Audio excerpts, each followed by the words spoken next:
جامن کا وہ سرسبز درخت بہت گھنا اور اونچا تھا۔ اس کی ایک شاخ پر رانو چڑیا نے اپنا گھر بنا رکھا تھا۔ درخت کے پہلے ہی تنے میں ایک کبوتر نے اپنے رہنے کے لیے جگہ بنا رکھی تھی۔ اس سے اوپر ایک موٹی شاخ پر میاں مٹھو اور سب سے اوپر آخری شاخ پر کوے نے اپنا گھونسلہ بنا رکھا تھا۔ یہ چاروں دوست آپس میں مل جل کر رہتے اور دکھ سکھ میں ایک دوسرے کے کام آتے۔ وہ میٹھی جامنوں سے اپنا پیٹ بھرتے، پھر کہیں گھومنے نکل جاتے اور شام گئے واپس آتے۔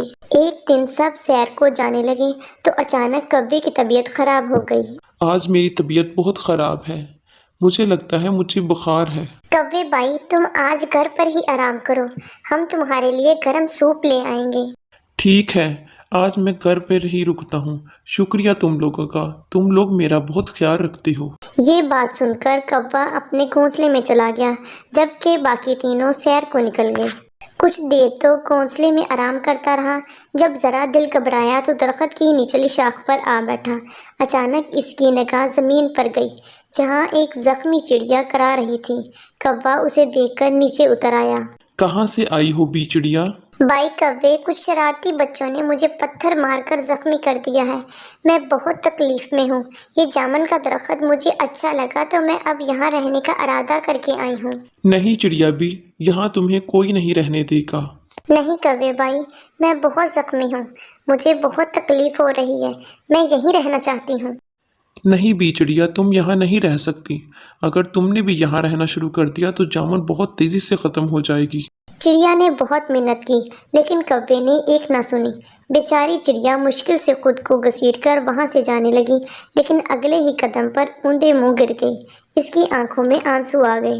اچانک دور سے اسے طوطا، رانو چڑیا اور کبوتر آتے دکھائی دیے۔ آج وہ وقت سے پہلے ہی لوٹ آئے تھے۔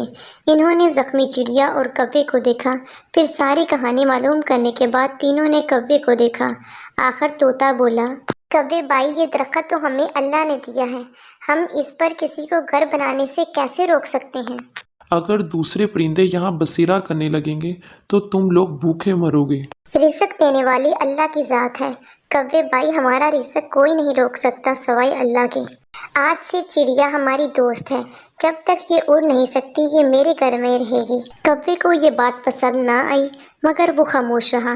ادھر طوطے، رانو چڑیا اور کبوتر نے مل کر چڑیا کی مرہم پٹی کی تو اگلے دن تک چڑیا اچھی بھلی ہو گئی، لیکن ابھی اسے آرام کی ضرورت تھی۔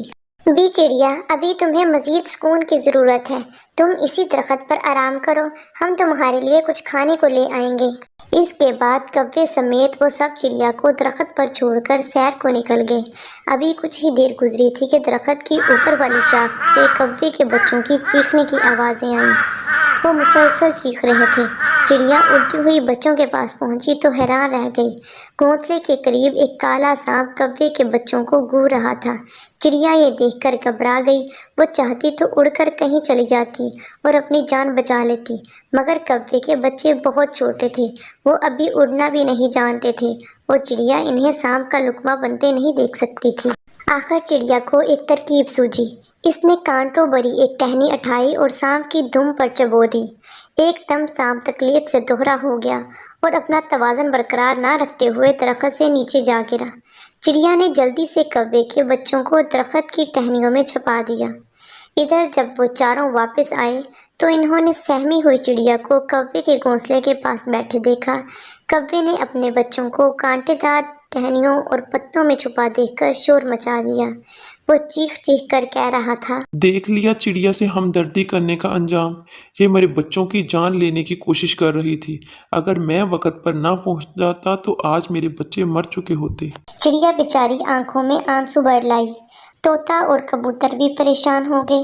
اچانک کوے کے بچوں نے بولنا شروع کیا، چڑیا بھی، آپ ہمیں چھوڑ کر مت جانا، ہم آپ کے ساتھ رہنا چاہتے ہیں۔ کوا یہ سن کر بہت حیران ہوا۔ تب بچوں نے تمام ماجرا سنایا تو سب خوفزدہ ہو گئے۔ ہم یہاں اپنے گھونسلے میں کھیل رہے تھے کہ اچانک سانپ آ گیا۔ سانپ ہمیں ڈسنے ہی والا تھا کہ ہماری چیخوں کی آوازیں سن کر چڑیا بھی آ گئی، اسی لیے آج ہماری جان بچ گئی، ورنہ شاید ہمیں سانپ کھا جاتا۔ کوا بہت زیادہ شرمندہ ہوا اور چڑیا سے معافی مانگنے لگا۔ مجھے معاف کر دو بہن، میں نے تمہارے ساتھ بہت زیادتی کی ہے،